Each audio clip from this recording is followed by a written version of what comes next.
لکھا ہے، یہ بنی اسرائیلی روایت ہے، لکھا ہے کہ حضرت موسیٰ علیہ السلام کوئی طور پہ گئے، جا کے عرض کی یا اللہ ایک بار تیری ایک بندی کے بارے میں نے پوچھا تھا کہ وہ پوچھتی ہے کہ اے اللہ کے نبی علیہ السلام بتائیں بیٹا ہوگا کہ نہیں ہوگا، تو اللہ پاک آپ نے فرمایا تھا نہیں ہوگا، لیکن وہ تو اس حال میں آئی کہ اس کی گود میں چاند سا بیٹا ہے، دینے والے آپ ہیں، هو اللہ الخالق الباری المصور هو الذی یصورکم فی الارحام کیف یشاء، یہ بیٹا کیسے ہو گیا؟ تربیت کرنی تھی نا اپنے کلیم کی۔ فرمایا کلیم علیہ السلام جاؤ جا کے انسان کا گوشت لے کے آؤ۔ اب حضرت موسیٰ علیہ السلام نے ایک برتن لیا، ایک چھری لئی اور بنی اسرائیل میں چل نکلے، ایک کو کھڑا کر کے پوچھا اور بھئی یہ اللہ نے انسان کا گوشت مانگا ہے، اور بندہ انکار۔ چلو کوئی بیل ہوتا، کوئی گائیں ہوتی، کوئی بکرا ہوتا تو سوچا جا سکتا تھا، لیکن اپنا گوشت دینا ہے تو بہت مشکل کام تھا، سب نے انکار کر دیا۔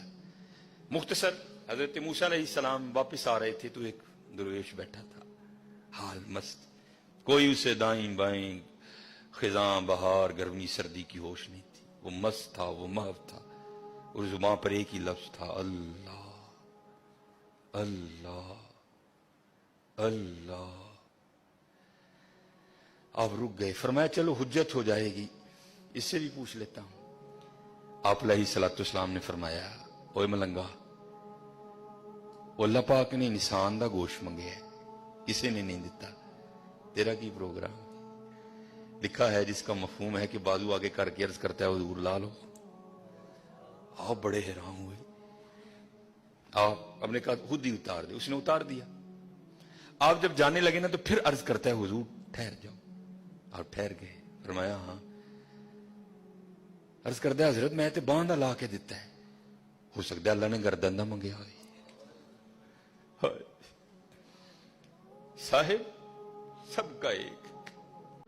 آپ نے فرمایا اتار دے، جانے لگے تو پھر عرض کرتا ہے حضور ٹھہر جائیو، آپ پھر رک گئے۔ عرض کرتا ہے حضور باندھا تون دا دیتا ہے کہ اللہ پاک نے گلاں دا نہ منگیا، اے بھی لے لو، اتار دی۔ جانے لگے پھر عرض کرتا ہے حضور ٹھہر جاؤ، کہیں اللہ نے سینے کا نہ مانگا ہو، وہ بھی اتار دیا۔ پھر جانے حضور ٹھہر جاؤ، کتے اللہ نے ٹھڈ دا نہ منگیا ہے۔ پھر جانے حضور ٹھہر جاؤ، کتے اللہ نے پٹاں دا نہ منگیا ہے۔ پھر حضور ٹھہر جاؤ، کتے اللہ نے پنڈلی دا نہ منگیا ہے۔ پہلے دینے کو کوئی تیار نہیں تھا، ایسا عاشق ملا سارا کچھ ہی اتار کے دے دیا۔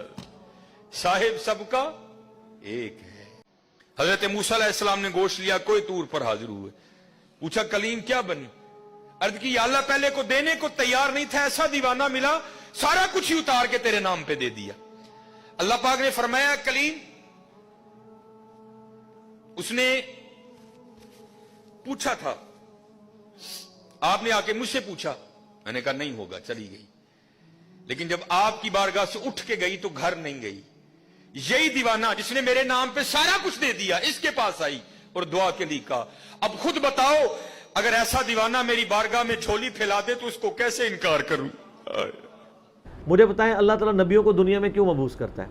تاکہ رول ماڈل ہو، ورنہ اللہ تعالیٰ کے ساتھ جو غلط عقیدے لوگوں نے وابستہ کیے ہیں نا، کیے پوری نیک نیتی کے ساتھ ہیں اور اللہ کی محبت میں کیے ہیں، لیکن رول ماڈل اگر نہیں ہوگا تو ہر شخص اپنا عقیدہ بنا لے گا۔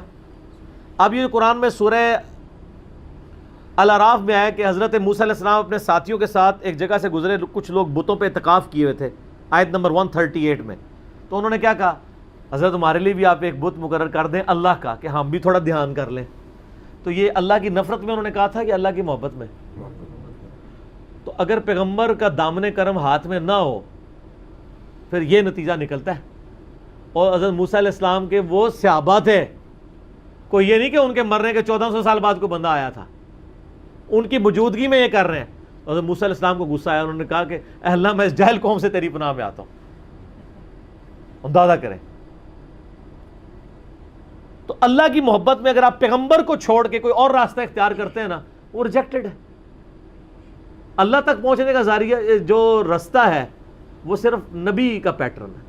اسی لیے اطاعت رسول کی بات ہے کہ رول ماڈل آپ کے سامنے ہو، یہ نہ ہو کہ آپ اللہ کی محبت میں کچھ ایسی چیزیں منسوب کر دیں اور پھر وہ جناب یہ مثنوی مولانا روم کے اندر یہی کچھ تماشے لکھے ہوئے ہیں نا، کوئی جی موسیٰ علیہ ایک بندہ تھا، اس نے موسیٰ علیہ السلام کو جو ہے وہ اللہ تعالیٰ نے فرمایا موسیٰ تجھے میں ایک بندے سے ملاقات کراتا ہوں، بس کہانیاں بنائی ہوئی ہیں. تو اللہ تعالیٰ نے موسیٰ علیہ السلام کو کہا جی مجھے انسانی گوشت چاہیے. دیکھو اللہ نے انسانی گوشت کیا کرنا ہے،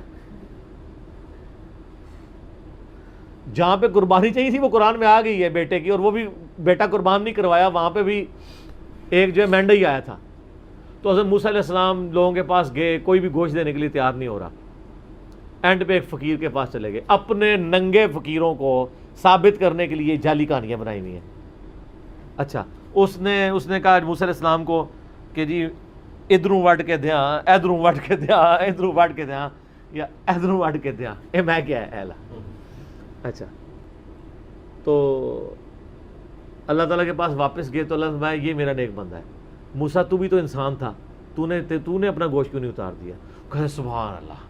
ان کو پتہ ہی نہیں ہے کہ اگر اس نانگے نے موسیٰ کو دین سکھانا ہے تو یہ فیلئر کس کا ہے، موسیٰ علیہ السلام کا یا اللہ کا؟ موسیٰ کا استاد کون ہے؟ اللہ، جس نے اس کو اپنا ریپرزینٹیٹو اور نمائندہ بنا کے دنیا میں بھیجا ہے، اور وہ ایک نانگے سے جا کے دین سیکھے گا. جھوٹ کہانیاں بنائی ہوئی ہیں اور وہی کہانی آگے چل رہی ہے. تو پھر ہم کیوں نہ کہیں کہ کتابوں کا خدا اور ہے اور بابوں کا خدا اور. یہ تعلیمات پیغمبروں کی نہیں ہے. آپ ان سے جا کے کہیں گے جی پیغمبروں کی میراث تو علم ہے، علم کتابوں میں ہے. او نہیں جی سینہ بسینہ چلتا ہے. قرآن میں کہاں ہے سینہ بسینہ؟ قرآن میں آیا قل رب زدنی علما. اے نبی آپ بھی دعا کیا کریں اللہ میرے علم میں اضافہ کر دے، میرے عشق و سرور میں، میرے وجدان میں. ایسا کوئی دعا نہیں. حضرت آدم کو جو سجدہ کیا تھا وہ عشق و سرور میں کیا تھا یا علم کی فضیلت کی وجہ سے؟ پھر سورہ الزمر میں آیا قل هل يستوي الذين يعلمون والذين لا يعلمون انما يتذكر اولو الالباب. اے نبی فرما دو علم والے اور بغیر علم والے برابر نہیں ہو سکتے. نصیحت تو نہیں حاصل کرتے مگر عقل والے، چلے نہیں. اور یا وہ کہتے ہیں عقل دے چلے عشق دے چلے نمبر رہ گئے، عقل والے اونجی عمرہ گالیاں. یہ عقل والا کس کو کہہ رہے ہوتے ہیں؟ پیغمبروں کے ماننے والوں کو. اور بابوں کے ماننے والوں کو یہ کہہ رہے ہوتے ہیں عشق والے. تو سر آپ بابوں کے ساتھ رہیں.